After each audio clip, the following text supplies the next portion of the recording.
Polytechnic first इयरचे CAP round 3चे form सुरू झाले आहे। तर कॅप राऊंड 3चा फॉर्म कसा भरायचा, तर सर्वप्रथम आपल्याला साईटवर यावं लागेल।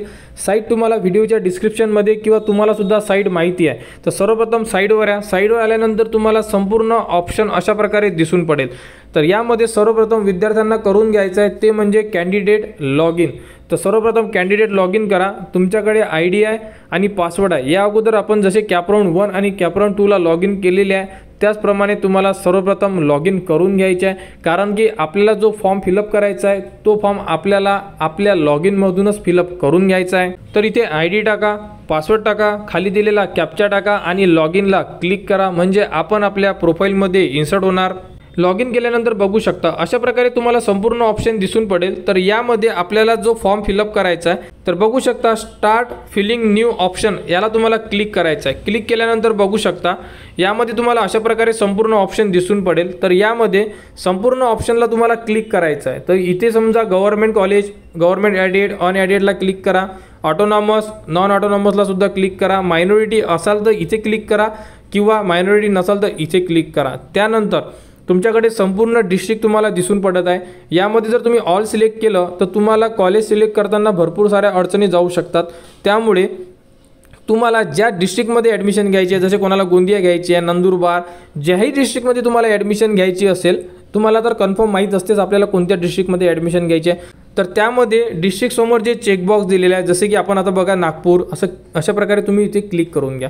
कारण तुम्ही जर डिस्ट्रिक्टच चूज केले ज्या डिस्ट्रिक्टला तुम्हाला प्रवेश घ्यायचा आहे, तर तुम्हाला फॉर्म भरण्यासाठी भरपूर सोप्या पद्धतीने तुम्ही फॉर्म भरू शकता। त्यानंतर इथे तुम्हाला लँग्वेजचं ऑप्शन विचारलेलं आहे, तर यामध्ये तुम्ही संपूर्ण ऑप्शन क्लिक करून घ्या।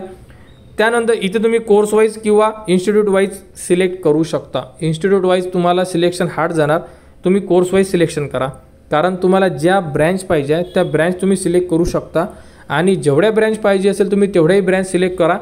जसे की यामध्ये बघू शकता संपूर्ण ब्रँच तुमच्यासमोर ओपन आहे। यामध्ये तुम्हाला कोणती ब्रँच पाहिजे, कॉम्प्युटर पाहिजे, इलेक्ट्रॉनिक्स, इलेक्ट्रिकल, मेकॅनिकल, या प्रकारे तुम्ही सिलेक्ट करा, चेक करा।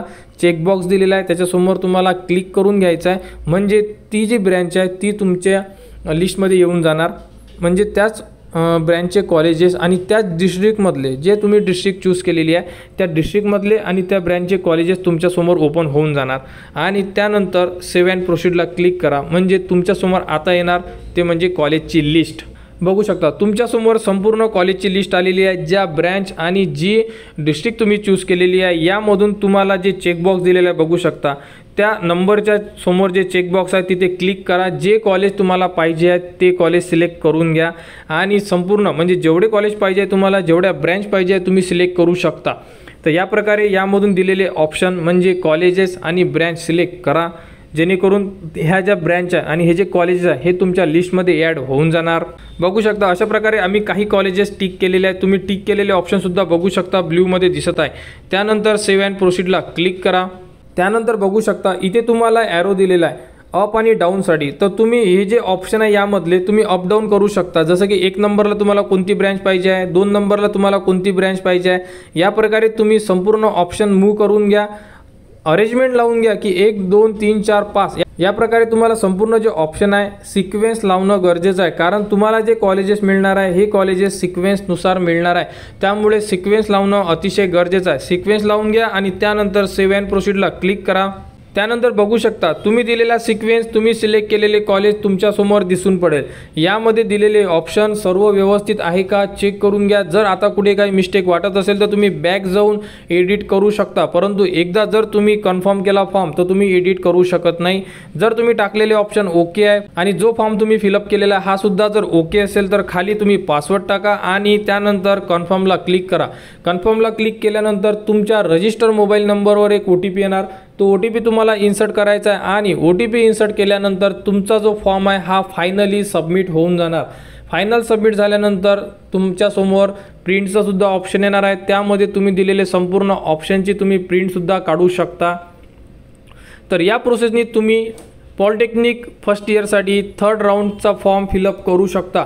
तरी लवकरात लवकर आपले फॉर्म फिलअप करून घ्या, कारण आपल्याकडे 2 दिवसाचा वेळ अजूनसुद्धा बाकी आहे। आणि कुठेही कोणाला अडचण येत असेल तर तुम्ही कमेंट्स करू शकता, कमेंट्सवर तुम्हाला संपूर्ण माहिती दिली जाणार आणि पॉलिटेक्निक फर्स्ट इयरच्या संपूर्ण अपडेटसाठी आपल्या चॅनलच्या कनेक्टमध्ये राहा. चॅनलला सबस्क्राईब करा व हा व्हिडिओ इतरांपर्यंत शेअर करा.